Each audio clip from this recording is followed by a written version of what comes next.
Good morning, dear students. Till now, we have studied about the asexual reproduction in organisms. That is, different types of asexual reproduction which takes place in plants and also in animals. And also, we have studied the different asexual structures which leads to the formation of new organisms asexually. So, and also we discussed about the advantages of asexual reproduction or the vegetative propagation in plants. So now in this video we are going to study about the sexual reproduction in organisms. So ಏನು sexual reproduction ಅಂತ ಅಂದರೆ if the male and female gametes fuse together to form the new individual. ಇಲ್ಲಿ asexual ಅಲ್ಲ, ಬರೀ ಒಂದೇ ಒಂದು parent ಇಲ್ಲಿ involve ಆಗ್ತಾ ಇಲ್ಲ ಈ ರಿಪ್ರೊಡಕ್ಷನ್ ಪ್ರೋಸೆಸ್ಸಲ್ಲಿ. ಇಲ್ಲೇನಾಗಬೇಕು, ಎರಡು ಗೆಮೆಟ್ಸ್ ಬೇಕಾಗುತ್ತೆ, ಒಂದು ಮೇಲ್ ಗೆಮೆಟ್ ಬೇಕು, ಇನ್ನೊಂದು ಫೀಮೇಲ್ ಗೆಮೆಟ್ ಬೇಕಾಗುತ್ತೆ.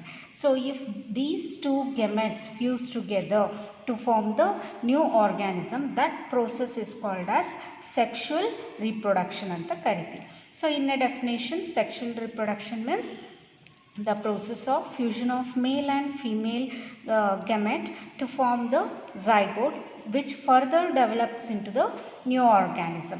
This process is called as sexual reproduction anta kariತೀವಿ. ಸೊ ಇಲ್ಲಿ ಮೇಲ್ ಆ್ಯಂಡ್ ಫೀಮೇಲ್ ಗೆಮೆಟ್ಸ್ ಅಂತ ಹೇಳಿದೆ. ಈ ಎರಡು ಗೆಮೆಟ್ಸ್ ಹೇಗೆ ಎಲ್ಲಿರುತ್ತೆ, if it is present in a single individual, ಅಂದರೆ ಒಂದೇ ಆರ್ಗ್ಯಾನಿಸಮಲ್ಲಿ ಮೇಲ್ ಮತ್ತು ಫೀಮೇಲ್ ಗೆಮೆಟ್ಸ್ ಎರಡೂ ಇದ್ದರೆ ಅಂಥ ಆರ್ಗ್ಯಾನಿಸಮ್ಸ್ನ ಏನಂತ ಕರಿತೀವಿ, will refer it as a bisexual organisms ಅಂತ ಕರಿತೀವಿ. ಎರಡು ಮೇಲ್ ಆ್ಯಂಡ್ ಫೀಮೇಲ್ ಗೆಮೆಟ್ಸ್ ಎರಡು ಒಂದೇ ಆರ್ಗ್ಯಾನಿಸಮ್, ಒಂದೇ ಇಂಡಿವಿಜುವಲಲ್ಲಿದ್ದರೆ ಅದನ್ನು ಏನಂತ ಕರಿತೀವಿ, will call it as a bisexual organism. If the gametes present in different individuals like human beings. So male gametes produced in male organism and the female gametes produced in the female organism. So ಆ ರೀತಿ ಇರುವಂಥ ಆರ್ಗ್ಯಾನಿಸಮ್ಸ್ನ will refer it as a unisexual organisms ಅಂತ ಕರಿತೀವಿ. So last year we have studied about the morphology, anatomy and the physiology. So morphology, anatomy and physiology in lower organisms and also in plants we have studied the morphology, anatomy and physiology. So in that what we observed is each organism come across with different morphological structures, different internal structures and different metabolic activities ಇರೋದನ್ನು ನಾವು ನೋಡ್ತೀವಿ. ಎಲ್ಲ ಆರ್ಗ್ಯಾನಿಸಮ್ಸಲ್ಲೂ same ಇರೋದಿಲ್ಲ. But when it comes to the reproduction, so reproductionಗೆ ಬಂದರೆ when it comes to the reproduction, so reproduction ಅಂದರೆ not with the asexual reproduction, in terms of the sexual reproduction. So sexual reproduction, so sexual mode of reproduction ಗೆ ಬರೋದಾದರೆ this reproduction it surprisingly share the similar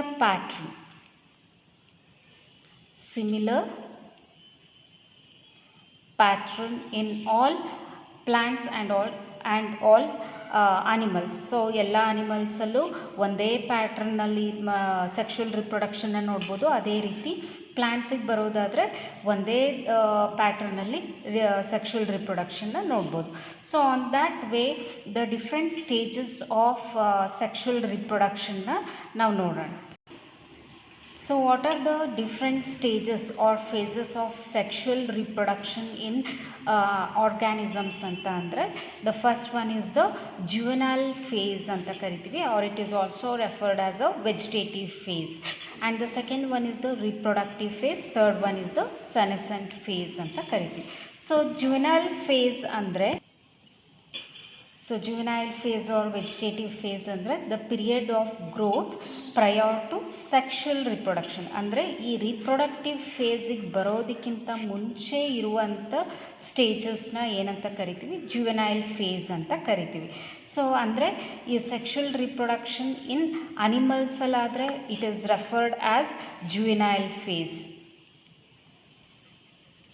So, the period of growth prior to sexual reproduction in animals, they are referred as juvenile phase. When it comes to the plants, it is referred as a vegetative phase anta kariti.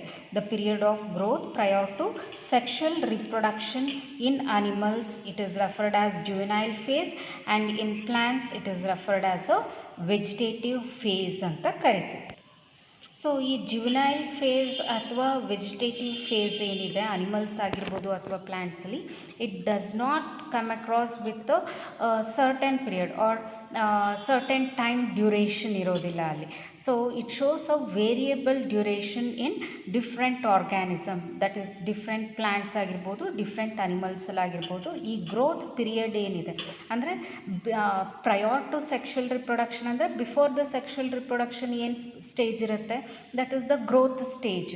So ಆ growth stage ಏನಿದೆ ಇದು ಒಂದೊಂದು ಆರ್ಗ್ಯಾನಿಸಮಲ್ಲೂ different ಡ್ಯೂರೇಷನ್ನ ತೋರಿಸುತ್ತೆ, ಒಂದೊಂದು time duration ಇರುತ್ತೆ. So ಈ time duration ಏನಿದೆ ಇಲ್ಲಿಂದ ನೆಕ್ಸ್ಟ್ ಫೇಸ್ಗೆ ರಿಪ್ರೊಡಕ್ಟಿವ್ ಫೇಸಿಗೆ ಬರೋದಕ್ಕೆ ಏನು ಅಂತ ಅಂದರೆ it happens with hormonal changes, hormone changes ಇರ್ಬೋದು ಅಥವಾ ಎನ್ವಿರಾನ್ಮೆಂಟಲ್ ಫ್ಯಾಕ್ಟರ್ಸ್ ಇರ್ಬೋದು ಅಥವಾ the gene content. This is most important, that is gene content. These are the factors which affects the transition from vegetative phase to reproductive phase in the plants. ಎಲ್ಲ ಆದರೆ ಏನಾಗುತ್ತೆ, ಒಂದು hormonal changes ಇರ್ಬೋದು, environmental factors ಅಂತ ಅಂದರೆ light ಆಗಿರ್ಬೋದು ಅಥವಾ humidity ಆಗಿರ್ಬೋದು. ಸೊ ಇದೆಲ್ಲ ಏನು, it matters a lot for the transition from vegetative phase to the reproductive phase in ಪ್ಲ್ಯಾಂಟ್ಸಲ್ಲಿ. So after all these changes took place in plants or animals, the vegetative phase or juvenile phase will soon after will changes or switches to the reproductive phase. So each whole chapter ಏನಿದೆ, it speaks only about the reproduction in organism. So we are not concerned more about the growth period ಆಗಿರ್ಬೋದು ಅಥವಾ after reproduction ಏನಾಗುತ್ತೆ ಆ ಪ್ರೋಸೆಸ್ಸಲ್ಲಿ ನಾವು ಜಾಸ್ತಿ interest ಇಲ್ಲ ನಮಗಿಲ್ಲಿ. So we are concern only about the reproduction process in the organisms ಹೇಗಾಗುತ್ತೆ ಅಂತ. So will just brush up with the juvenile phase and senescent phase ಅಂದ್ರೇನು ಅಂತ ಡೆಫಿನೇಷನ್ ಹೇಳ್ತೀವಿ.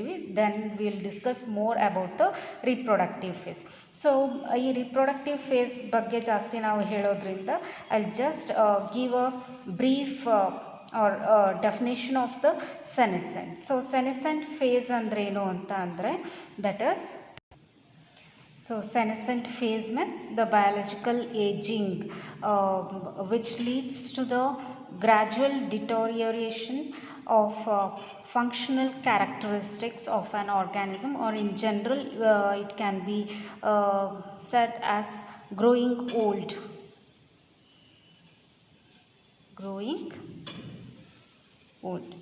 So after the reproductive phase, or the senescent phase is the phase which has lost the reproduction process. So athwa which is growing old phase, adanna ಏನಂತ ಕರಿತೀವಿ, senescent phase ಅಂತ ಕರಿತೀವಿ.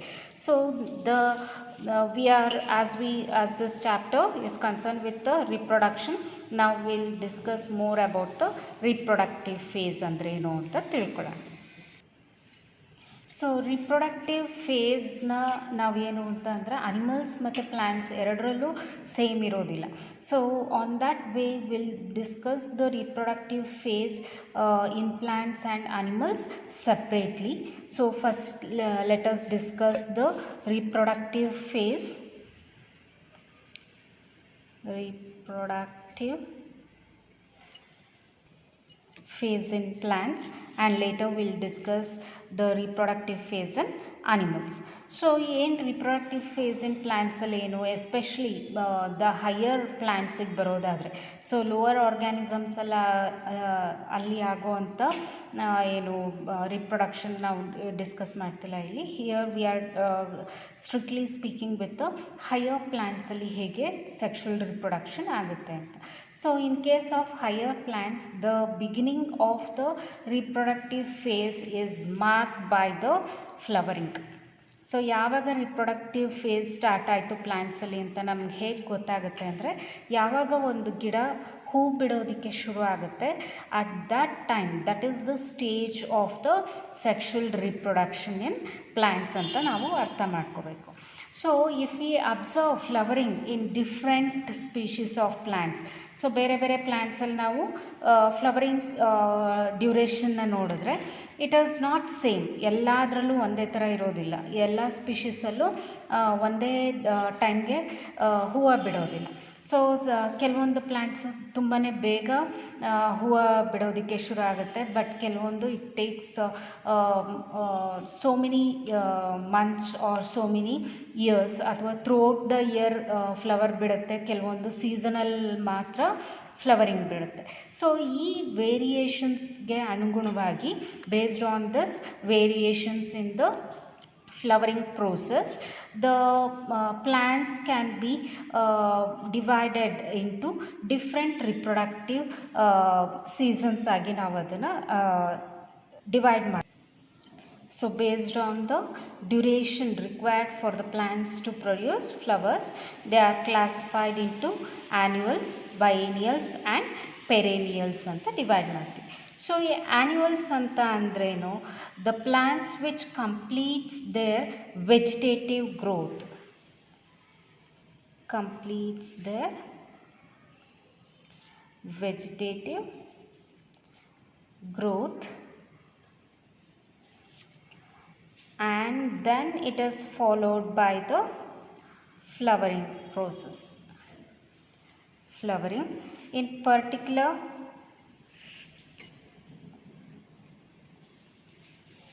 one season of the year and then it will die. So ಅಂದರೆ ಒಂದು plant ಅದರದ್ದು growth period, vegetative ಪೀರಿಯಡ್ನ complete ಮಾಡ್ತಿದ್ದಂಗೆ soon afterwards ಏನಾಗುತ್ತೆ, ಫ್ಲವರಿಂಗ್ ಪ್ರೋಸೆಸ್ ಆಗುತ್ತೆ. ಈ ಫ್ಲವರಿಂಗ್ ಪ್ರೋಸೆಸ್ ಅನ್ನೋದೇನು, it will come across within a year, ಒಂದು ಸೀಸನಲ್ಲಿ ಮಾತ್ರ ಆ ಫ್ಲವರಿಂಗ್ ಪ್ರೋಸೆಸ್ ಆಗುತ್ತೆ, ಒಂದು ವರ್ಷದ ಒಳಗಡೆ. ಆ ಅದು ಫ್ಲವರ್ ಆಗ್ತಿದ್ದಂಗೆ then that plant will die. So those type of plants are referred as annuals ಅಂತ ಕರಿತೀವಿ. So the plants which completes their vegetative growth followed by flowering in one particular season of a year and then they die. So ಮತ್ತೆ ಆ ಗಿಡ ಬದುಕಿ next ಸೀಸನಲ್ಲೂ ಅದು ಗಿಡ ಹೂ ಬಿಡೋ ಹಾಗಿಲ್ಲ. ಅಂದರೆ ಒಂದು ಸೀಸನಲ್ಲಿ ಅದು ಹೂವು ಬಿಡ್ತಿದ್ದಂಗೆ ನೆಕ್ಸ್ಟ್ ಅದು ಸತ್ತು ಹೋಗಬೇಕು ಆ ಗಿಡ. ಅಂಥ ಪ್ಲ್ಯಾಂಟ್ಸ್ನ ಏನಂತ ಕರಿತೀವಿ, will call it as a annuals ಅಂತ ಕರಿತೀವಿ. ಸೊ ಯಾವ್ದ್ಯಾವುದು ಅದು ಅಂತ ಅಂದರೆ, ಎಕ್ಸಾಂಪಲ್ ಪ್ಯಾಡಿ ಆಗಿರ್ಬೋದು, ವೀಟ್ ಅಥವಾ ಸನ್ಫ್ಲವರ್. ಸೊ ಈ ಪ್ಲ್ಯಾಂಟ್ಸ್ ಎಲ್ಲ ಏನು, they are referred as annuals ಅಂತ ಕರಿತೀವಿ. ಸೊ ಹಾಗಾದರೆ ಬಯೇನಿಯಲ್ಸ್ ಅಂತ ಅಂದ್ರೇನು? ಸೊ ಬಯೇನಿಯಲ್ಸ್ ಅಂತ ಅಂದರೆ, those are the plants they leave for 2 years. 2 years. Annuals ಅಂದರೆ they R the plants which leave for only 1 year. ಬಯೇನಿಯಲ್ಸ್ ಅಂತ ಅಂದರೆ they leaves for the 2 years, 2 ವರ್ಷ ಅದು ಬದುಕುತ್ತೆ. ಸೊ ಆ 2 ವರ್ಷದಲ್ಲಿ ಏನು, they attain their vegetative growth. So complete vegetative growth ಏನಿದೆ, it will come across in the first first ಇಯರಲ್ಲಿ ಏನಾಗುತ್ತೆ, ವೆಜಿಟೇಟಿವ್ ಗ್ರೋತ್ ಕಂಪ್ಲೀಟ್ ಆಗುತ್ತೆ. Then in the second year they will produces the flowers. ಅಂದರೆ flowers produce ಆಯಿತು ಅಂದರೆ they are ready for the sexual reproduction ಅಂತ. So ಈ ಫ್ಲವರ್ನ produce ಮಾಡುತ್ತೆ. ಫ್ಲವರ್ ಪ್ರೊಡ್ಯೂಸ್ ಆಗ್ತಿದ್ದಂಗೆ then it will forms the seeds. So seeds ಆಗ್ತಿದ್ದಂಗೆ second year ಪೂರ್ತಿ ಕಂಪ್ಲೀಟ್ ಆಗುತ್ತೆ. Then afterwards it will die. So ಮತ್ತೆ ಅದು ಬದುಕಿರಬಾರ್ದು. So then it will die. So these type of plants are referred as biennials ಅಂತ ಕರಿತೀವಿ. So biennials ಅಂತ ಅಂದರೆ these plants live for 2 years and they attain their full vegetative growth in first year and they produces the flowers in the second year and then it produces the seeds. Flower ಆಗ್ತಿದ್ದಂಗೆ they produces the seeds and followed by it leads to the death. So these type of plants are referred as biennials ಅಂತ ಕರಿತೀವಿ. So examples for biennials ಯಾವ್ದ್ಯಾವುದು ಅಂದರೆ radish, cabbage, then beetroot, carrot. So there are different biennial species, but ನಿಮ್ಮ ಬುಕ್ಕಲ್ಲಿ ಕೊಟ್ಟಿರುವಂಥ ಎಕ್ಸಾಂಪಲ್ಸ್ನ ನಾನಿಲ್ಲಿ note ಮಾಡ್ತಾ ಇದ್ದೀನಿ. That is radish, cabbage, beetroot, carrot etcetera are the examples for the biennial types of plants. So when it comes to the perennials, so perennials ಅಂದರೆ ಏನು? perennials ಈ type of plants ಏನಿದೆ, here it is quite difficult to explain with the vegetative phase and the reproductive phase. So complete ಮಾರ್ಕೇಷನ್ ಮಾಡೋದು ಕಷ್ಟ ನಮಗೆ. As like with ಯಾವುದು ಆ್ಯನ್ಯುವಲ್ಸ್ and ಬಯೇನಿಯಲ್ಸಲ್ಲಿ ಈಸಿಯಾಗಿ ನಾವು ಮಾರ್ಕ್ ಮಾಡ್ಬೋದು, this is the vegetative phase and this is the reproductive phase ಅಂತ. But when it comes to the perennials here it is quite difficult. So ಹೇಗಾಗುತ್ತೆ ಇಲ್ಲಿ ಪೆರೇನಿಯಲ್ಸ್ ಅಂದರೆ, these are the plants which grow for many years. So ತುಂಬ ವರ್ಷ ಬೆಳೆಯುತ್ತೆ. Then afterwards ಅದು flowering process ಏನು ಅಂತ ಅಂದರೆ ಥ್ರೂಔಟ್ ದ ಇಯರ್ ಇರ್ಬೋದು ಅಥವಾ ಸೀಸನಲ್ಲಾಗೂ ಇರ್ಬೋದು. ಸೀಸನಲಿ ಅಂದರೆ ಅದು ವೆಜಿಟೇಟಿವ್ ಫೇಸ್ ಕಂಪ್ಲೀಟ್ ಮಾಡೋದಕ್ಕೆ it takes many years. So ಸಮ್ಮೆ with 2 or 3 ಅಥವಾ 8 years, 10 years, 100 years ತನಕನೂ ಏನಾಗುತ್ತೆ, ಪ್ಲ್ಯಾಂಟ್ಸ್ ಏನಾಗ್ಬೋದು ವೆಜಿಟೇಟಿವ್ ಫೇಸಲ್ಲೇ ಇರುತ್ತೆ. So when it completes the vegetative phase it will starts to flower. Throughout the year ಬೇಕಾದರೂ ಫ್ಲವರಿಂಗ್ ಇರ್ಬೋದು ಅಥವಾ it may be with the seasonal. So seasonal ಅಂತ ಅಂದರೆ ಒಂದು ಪರ್ಟಿಕ್ಯುಲರ್ ಸೀಸನಲ್ಲಿ ಮಾತ್ರ ಫ್ಲವರ್ ಬಿಡುತ್ತೆ. Then afterwards it will produces the fruit and seeds. Then ಮತ್ತೆ ನೆಕ್ಸ್ಟ್ ಇಯರ್ಗೆ ಅದೇನಾಗುತ್ತೆ, ಕಂಟಿನ್ಯೂ ಆಗುತ್ತೆ. ಅಂದರೆ plant which leave for many years. So ತುಂಬ ವರ್ಷ ಇರುವಂಥ ಪ್ಲ್ಯಾಂಟ್ಸ್ನ ಏನಂತ ಕರಿತೀವಿ, ಪೆರೇನಿಯಲ್ಸ್ ಅಂತ ಕರಿತೀವಿ. ಸೊ ಯಾವುದ್ಯಾವ್ದು ಎಕ್ಸಾಂಪಲ್ಸ್ ಇದಕ್ಕೆ ಕೊಡ್ಬೋದು ಅಂದರೆ, that is the coconut plant ಇರ್ಬೋದು ಅಥವಾ ಅರಕನಟ್. ಸೊ ಈ ಪ್ಲ್ಯಾಂಟ್ಸಲ್ಲಿ ಏನಾಗುತ್ತೆ, flowering process it takes place about 6 to 8 years ಆದಮೇಲೆ. ಸೊ 6 ರಿಂದ 8 ವರ್ಷ ಆದಮೇಲೆ ಕೋಕೋನಟ್ ತೆಂಗಿನ ಗಿಡ ಆಗಿರ್ಬೋದು ಅಥವಾ ಅಡಿಕೆ ಮರ ಆಗಿರ್ಬೋದು, ಅದು ಹೂವು ಬಿಡೋದು ಯಾವಾಗ ಅಂದರೆ 6 to 8 years ಆದಮೇಲೆ. So till 6 to 8 years it will remain in the vegetative ಫೇಸಲ್ಲೇ ಇರುತ್ತೆ. Afterwards it leads to the reproductive ಫೇಸ್ಗೆ ಬರೋವಂಥದ್ದು. ಸೊ ಲೇಟರ್ ಈ ಎರಡು ಪ್ಲ್ಯಾಂಟ್ಸು ಏನು, this will produce the flowers every year. Flowering ಪ್ರೋಸೆಸ್ನ ಎವ್ರಿ ಇಯರ್ನ ಪ್ರೊಡ್ಯೂಸ್ ಮಾಡುತ್ತೆ. Every year throughout the year, not every year ಅಂತ ಅಂದರೆ throughout the year. So 6 to 8 years ಆದಮೇಲೆ flowers will produce throughout the year. ಪೂರ್ತಿ ವರ್ಷ flowering process ಇರುತ್ತೆ. So ಅದೇ ಇನ್ನೊಂದು ಎಕ್ಸಾಂಪಲ್ನ, this is one example. So another example ತೊಗೊಳ್ಳೋದಾದರೆ mango. So this is the season of mango, apple, jackfruit, even this is also season. Fruit plants. So apple throughout the year ನಮಗೆ ಸಿಗೋದು ತುಂಬಾ ಕಷ್ಟ ಅಲ್ವಾ. So it is a seasonal fruit. ಅದು ಅದೇ ರೀತಿ mango ಆಗಿರ್ಬೋದು, ಜಾಕ್ ಫ್ರೂಟ್ ಆಗಿರ್ಬೋದು, ಇದೆಲ್ಲ ಏನು ಸೀಸ್ನಲ್ ಫ್ರೂಟ್ಸ್. ಸೊ ಏನಕ್ಕೆ ಇದು ಸೀಸ್ನಲ್ ಫ್ರೂಟ್ಸ್ ಅಂತ ಕರಿತೀವಿ ಅಂತ ಅಂದರೆ, ಇಲ್ಲಿ ಫ್ಲವರಿಂಗ್ ಪ್ರೋಸೆಸ್ ಏನಿದೆ, it is only with season. ಬರೀ ಒಂದು ಸೀಸನಲ್ಲಿ ಮಾತ್ರ ಮ್ಯಾಂಗೋ ಫ್ಲವರ್ಸ್ ಬಿಡುತ್ತೆ. ಆ್ಯಪಲ್ ಆಗಿರ್ಬೋದು, ಜಾಕ್ ಫ್ರೂಟ್ ಆಗಿರ್ಬೋದು, ಒಂದು ಸೀಸನಲ್ಲಿ ಮಾತ್ರ ಅದು ಫ್ಲವರ್ಸ್ನ ಪ್ರೊಡ್ಯೂಸ್ ಮಾಡುತ್ತೆ. ಹಾಗಾಗಿ ಫ್ರೂಟ್ಸು ಸಹ ನಮಗೆ ಎಲ್ಲಿ ಹೇಗೆ ಸಿಗುತ್ತೆ ಅಂದರೆ, it is only in the particular season. So ಆ ಸೀಸನ್ ಬಿಟ್ಟರೆ ಮತ್ತೆ ಥ್ರೂಔಟ್ ದ ಇಯರ್ ಅಲ್ಲಿ ಫ್ಲವರಿಂಗ್ ಇರೋದಿಲ್ಲ. ನೆಕ್ಸ್ಟ್ ಆ ಸೀಸನ್ ಬಂದಾಗ ಮಾತ್ರ ಫ್ಲವರಿಂಗ್ ಇರುತ್ತೆ. ವೈ ದಿಸ್ ಇಸ್ ಸೋ ಅಂತ ಅಂದರೆ, ಫ್ಲವರಿಂಗ್ ಪ್ರೋಸೆಸ್ ಆಗಬೇಕು ಅಂದರೆ there are so many factors which will affects the flowering. That is light intensity ಆಗಿರ್ಬೋದು, ಅಥವಾ ಹ್ಯುಮಿಡಿಟಿ ಆಗಿರ್ಬೋದು, ಟೆಂಪ್ರೇಚರ್ ಆಗಿರ್ಬೋದು. ಇದೆಲ್ಲ ಏನಾಗುತ್ತೆ, those matters for the flowering in certain plants like mango, apple and jackfruit. Especially in seasonal ಪ್ಲ್ಯಾಂಟ್ಸಲ್ಲಿ ಈ flowering ಆಗೋದು it is maintained by the certain external factors, especially with the light duration ಮೇಲೆ.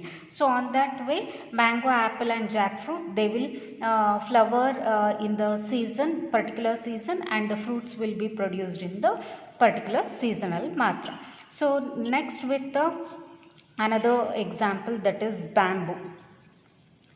So this is, so in case ಈ ಮ್ಯಾಂಗೋಗೆ ಬರೋದಾದರೆ, here the plants which flowers many time in their lifetime.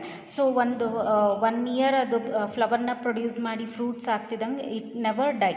So the next year ತನಕ ಅದು ಹಾಗೇ ಇರುತ್ತೆ. Then afterwards it will produce the flowers in the next season. So those type of plants are called as polycarpic ಅಂತ ಕರಿತೀವಿ. Polycarpic plants ಅಂತ ಅಂದರೆ, polycarpic ಅಂತ ಅಂದರೆ the plants which flowers many times in their life ಟೈಮಲ್ಲಿ ತುಂಬ ಸಲ ಫ್ಲವರ್ಸ್ನ produce ಮಾಡಿದ್ರೆ ಅದನ್ನು ಏನಂತ ಕರಿತೀವಿ, ಪಾಲಿಕಾರ್ಪಿಕ್ ಅಂತ ಕರಿತೀವಿ. ಸೊ ಬ್ಯಾಂಬೂ ಅನ್ನೋದೇನಿದೆ, ದಿಸ್ ಇಸ್ ಅ ಮೋನೋಕಾರ್ಪಿಕ್. ಇದು ಮೋನೋಕಾರ್ಪಿಕ್. ಸೊ ಮೋನೋಕಾರ್ಪಿಕ್ ಅಂತ ಅಂದರೆ the flowers is unusual, that is it flowers only once in their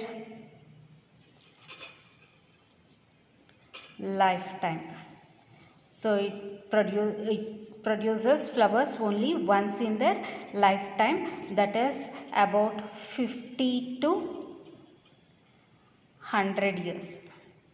50 to 100 years ತನಕ ಅದೇನಾಗುತ್ತೆ, it will remain in the vegetative phase. So after two 15 to 100 ಇಯರ್ಸಲ್ಲಿ ಯಾವಾಗಾದರೂ ಒಂದು ಸಲ ಅಂದರೆ 50 ವರ್ಷಕ್ಕಾದರೂ ಅದು ಫ್ಲವರ್ ಆಗ್ಬೋದು, ಅಥವಾ ಟಿಲ್ 100 ಇಯರ್ ತನಕ ವೆಜಿಟೇಟಿವ್ ಫೇಸ್ ಇದ್ದು 100 ಇಯರ್ಗೆ ಫ್ಲವರ್ನ ಪ್ರೊಡ್ಯೂಸ್ ಮಾಡ್ಬೋದು. ಆ ಫ್ಲವರ್ ಪ್ರೊಡ್ಯೂಸ್ ಆಗ್ತಿದ್ದಂಗೆ ಏನಾಗುತ್ತೆ, it will die. So it will produce only once in their lifetime. So those type of plants are referred as the monocarpic plants anta ಕರಿತೀವಿ. So ಅದಕ್ಕೆ example ಯಾವುದು ಅಂದರೆ bamboo. So one more example, that is Strobilus.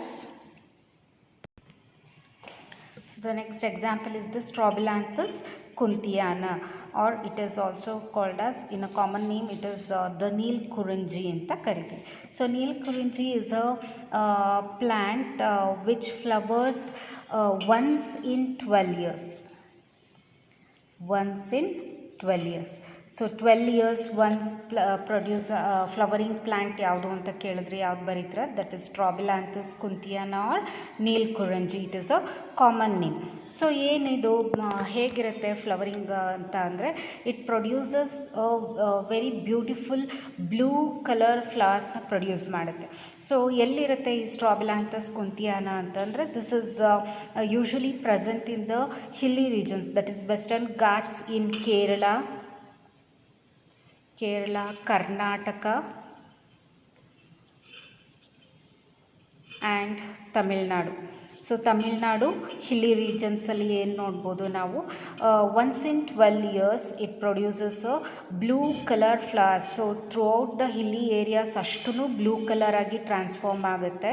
So it is very beautiful view to see this Neelkurinji in once in 12 years. ಯೂಶ್ವಲಾಗಿ ಇದು produce ಆಗುವಂಥ flowering season ಯಾವುದಿರುತ್ತೆ ಅಂದರೆ October to September.